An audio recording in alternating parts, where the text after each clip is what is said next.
Good morning, dear students. You welcome again in my class. आज की class में हम द कॉन्सेप्ट ऑफ अथॉरिटी, सत्ता की अवधारणा का अध्ययन करेंगे। पिछले क्लास में हमने शक्ति और सत्ता के अंतर के संबंध में सत्ता को थोड़ा बहुत समझा था। शक्ति के व्यवहार में शक्ति के अंतर्गत जो बल, दमन या जोर जबरदस्ती से इसके प्रयोग करने की जो प्रवृत्ति है, उसको एक सॉफ्ट तरीके से अन्य लोगों पर इसके प्रयोग को संस्थाईकृत कर देना और उनकी स्वेच्छा से उनके व्यवहार को अपने हितों के अनुसार मोड़ लेने में जो एलिमेंट सबसे ज़्यादा काम करता है, उसे हम सत्ता कहते हैं। सत्ता किसी भी संगठन का एक अनिवार्य तत्व या उसकी आत्मा कही जा सकती है, क्योंकि सत्ता के बिना कोई भी संगठन अपने अस्तित्व को एक लंबे समय तक नहीं बना सकता।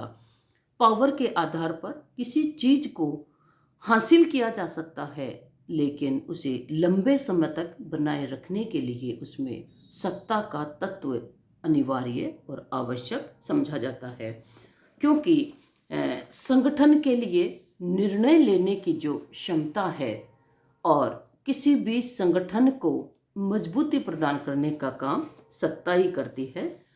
इसलिए हम कह सकते हैं कि राजनीति विज्ञान की जो ये कॉन्सेप्ट है अथॉरिटी, ये सबसे ज़्यादा महत्वपूर्ण है।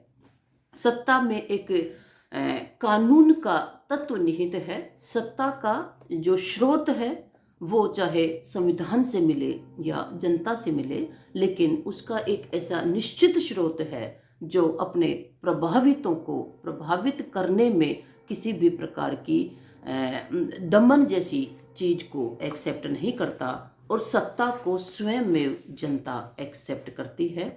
भले ही उसमें उसका हित हो या नहीं हो, लेकिन उसके प्रभाव में जो परिवर्तन आता है उसमें किसी भी प्रकार की जबरदस्ती प्रकट नहीं होती। अथॉरिटी शब्द लैटिन भाषा के ऑक्टोरिटास से इसका उदय हुआ है, इसकी उत्पत्ति हुई है, जिसका तात्पर्य होता है बढ़ना, क्योंकि सत्ता किसी चीज को बढ़ाती है, उसमें आवश्यक रूप से वृद्धि करती है। सत्ता की जो विभिन्न डेफिनेशंस दी गई हैं, जैसे हेनरी फेयोल ने कहा इसके डेफिनेशन करते हुए, सत्ता आदेश देने का अधिकार है तथा इसे लागू कराने की शक्ति है। हेनरी फेयोल ने आदेश देने के अधिकार को और उसे लागू कराने की जो पावर है उसे सत्ता कहा है। रॉबर्ट बायरस्टेड ने कहा, सत्ता शक्ति के प्रयोग का संस्थागत अधिकार है, स्वयं शक्ति नहीं है। क्योंकि शक्ति का प्रयोग जब संस्थागत तरीके से एक नियमबद्ध तरीके से किया जाता है तो वो सत्ता है, लेकिन ये स्वयं में शक्ति नहीं है।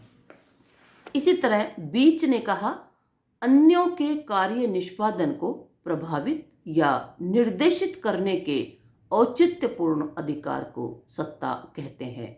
किसी दूसरे के व्यवहार को आप निर्देशित कर सकते हो, उस पर अपना प्रभाव छोड़ते हो, उस का जो औचित्यपूर्ण आपका अधिकार है उसे हम सत्ता कहते हैं। उसमें औचित्य की प्रवृत्ति भी होनी चाहिए।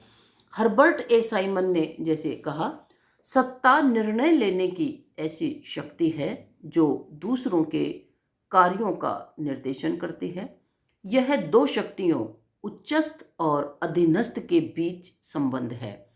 उच्च अधिकारी इस आशय के साथ निर्णय लेता है और उन्हें संचालित करता है कि अधीनस्थ द्वारा इन्हें स्वीकार कर लिया जाएगा, और अधीनस्थ ऐसे निर्णय की आशा करता है और उसका व्यवहार इनके द्वारा निर्धारित होता है। यूनेस्को की एक रिपोर्ट में सत्ता के बारे में कहा, सत्ता को एक ऐसी शक्ति बताया जो स्वीकृत, सम्मानित, ज्ञात और औचित्यपूर्ण हो, क्योंकि अधीनस्थों के द्वारा उसे स्वीकृत किया गया हो, रेस्पेक्टेड नेचर में हो, और जिसको जाना गया हो, ज्ञात हो, और औचित्यपूर्ण हो, उसका रिलेवेंस उसकी उपयोगिता के आधार पर प्रतीत होती हो। सत्ता की ये जो विभिन्न डेफिनेशंस दी गई है, उन परिभाषाओं के बाद सत्ता के संदर्भ में निम्न तथ्यों के आधार पर या निम्न प्रकार से इसकी विशेषताओं को समझा जा सकता है। जैसे नंबर 1, सत्ता राजनीतिक व्यवस्था का एक अनिवार्य तत्व है, क्योंकि सत्ता के अभाव में राजनीतिक व्यवस्था को नहीं समझा जा सकता और न ही उसे संगठित किया जा सकता है। सत्ता शक्ति से भिन्न है, किंतु यह स्वयं आदेश पालन कराने की संस्थागत शक्ति है। क्योंकि शक्ति और सत्ता के डिफरेंस में हमने पिछली क्लास में देखा था, ये स्वयं शक्ति नहीं है, लेकिन यह आदेश का पालन कराने की संस्थागत शक्ति है। अनुनय और विनय और स्वीकृति, सम्मान के साथ स्वीकृति इसमें जुड़ी होती है। इसलिए ये अपने आदेशों का पालन शक्ति के बजाय ज़्यादा सही रूप में करवा पाती है, तो अपने आदेशों का पालन कराने की एक संस्थागत शक्ति भी इसमें निहित होती है। सत्ता उच्चस्थ अधिकारी और अधीनस्थ अधिकारी के बीच एक संबंध के रूप में समझी जा सकती है, क्योंकि सत्ता में एक उच्च अधिकारी होगा जो अन्य अधीनस्थ को आदेश देता है, यानी कि सत्ता भी एक सापेक्ष होती है। सत्ता का प्रयोग किसी अन्य के संदर्भ में ही किया जा सकता है। सत्ता का प्रयोग एक व्यक्ति अकेला या एक अकेला ऑर्गेनाइजेशन नहीं कर सकता। सत्ता का प्रयोग करने वाले और जिन पर प्रयोग किया जा रहा है, दोनों पक्षों के संदर्भ में ही सत्ता का औचित्य हो सकता है। सत्ता मूल्य सापेक्ष होती है और ये मूल्य सापेक्षता का गुण ही उसे औचित्यपूर्णता का स्वरूप भी प्रदान करता है।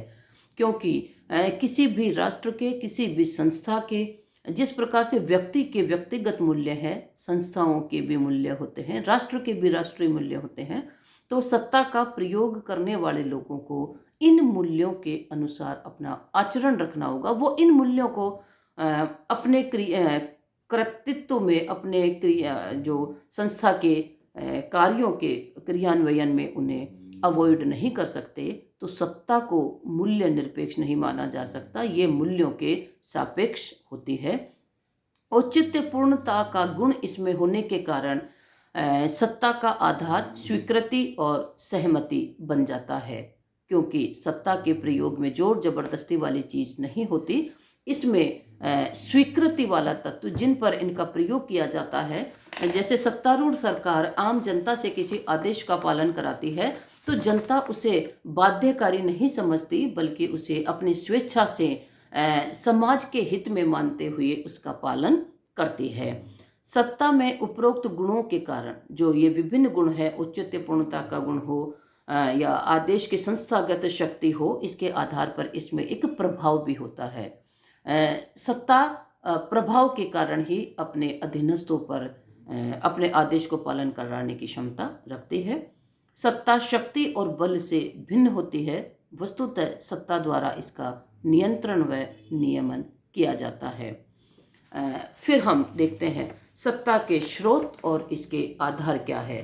सत्ता के स्रोतों का महत्व क्या हो सकता है, क्योंकि सत्ता के स्रोत पर ही सत्ता का औचित्य टिका होता है। सत्ता को आपने किसी एक अच्छे स्रोत से प्राप्त किया गया है, तो उस सत्ता का प्रभाव अधीनस्थों पर, जनता पर ज़्यादा स्थायी रूप में होगा और उनकी उसमें सहमति होगी।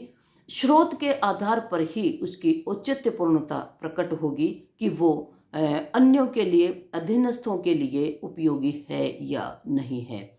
सत्ता स्रोत का महत्व औचित्य को तय करता है। सत्ता स्रोत सत्ता के प्रयोग की सीमाएं तय करता है। सत्ता कहाँ से प्राप्त की गई है, इसके आधार पर उसके प्रयोग की लिमिटेशंस भी तय की जा सकती है। क्योंकि सत्ता भले ही स्वीकृत, सम्मानित, ज्ञात, औचित्यपूर्ण हो, लेकिन अनलिमिटेड रूप में उसका प्रयोग नहीं किया जा सकता। सत्ता पर भी अनेक प्रकार की बाधाएं या सीमितताएं, लिमिटेशंस इस पर भी आरोपित होती है। अनलिमिटेड रूप में इसका प्रयोग नहीं किया जा सकता। सत्ता का स्रोत ही सत्ता का आधार है। सत्ता को कहाँ से ग्रहण किया, इसके आधार पर ही सत्ता का प्रयोग किया जा सकता है, और सत्ता के प्रयोग की सफलता और असफलता भी इसी पर डिपेंड होती है। सत्ता के जो प्रमुख स्रोत हैं, सत्ता स्रोतों के संबंध में 3 सिद्धांतों का प्रतिपादन किया गया है। जैसे औपचारिक सत्ता सिद्धांत।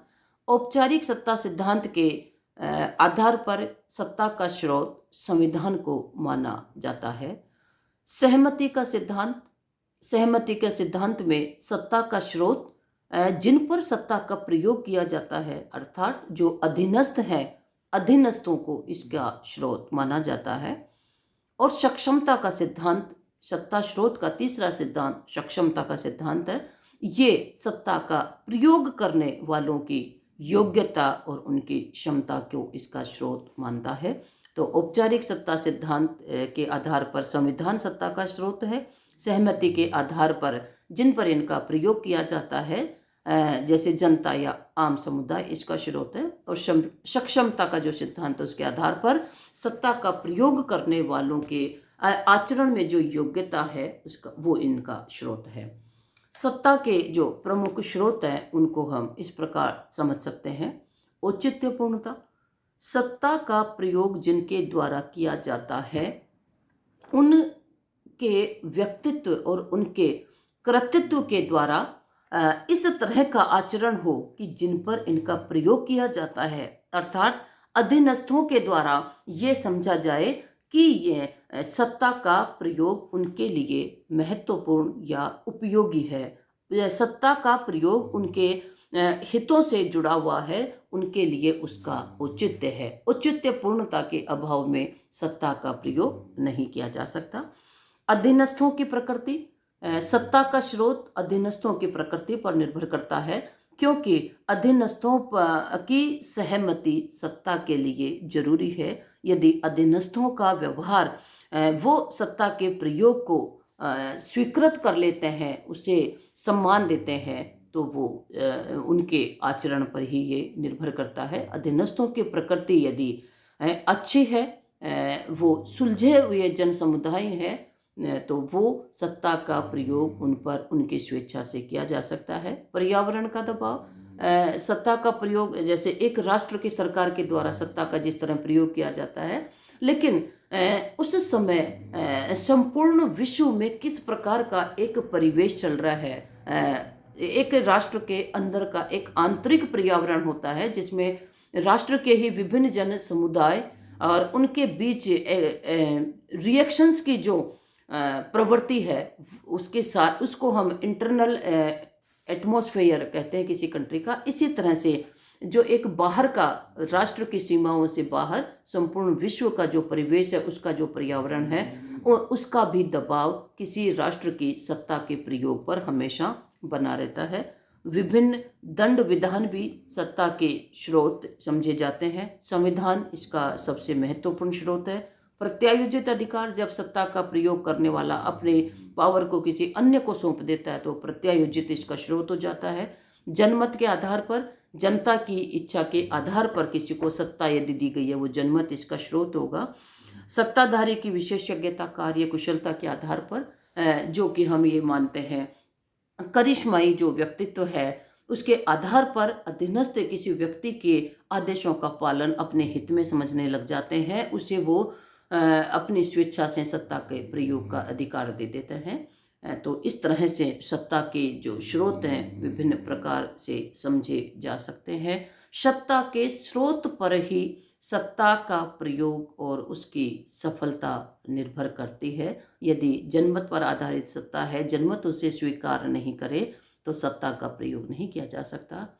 संविधान सबसे महत्वपूर्ण स्रोत के रूप में समझा जाता है, क्योंकि संविधान किसी भी राष्ट्र का सर्वोच्च या सबसे बड़ा कानून होता है, और उस सर्वोच्च कानून के द्वारा यदि सत्ता किसी को सौंपी गई है, वो सबसे ज़्यादा स्वीकृत सम्मानित सत्ता का स्रोत माना जाता है, और जन समुदाय भी उसको इसी रूप में स्वीकार करता है। सत्ता के संबंध की शेष बातों का अध्ययन हम अगले क्लास में करेंगे। Okay, thank you, all the best.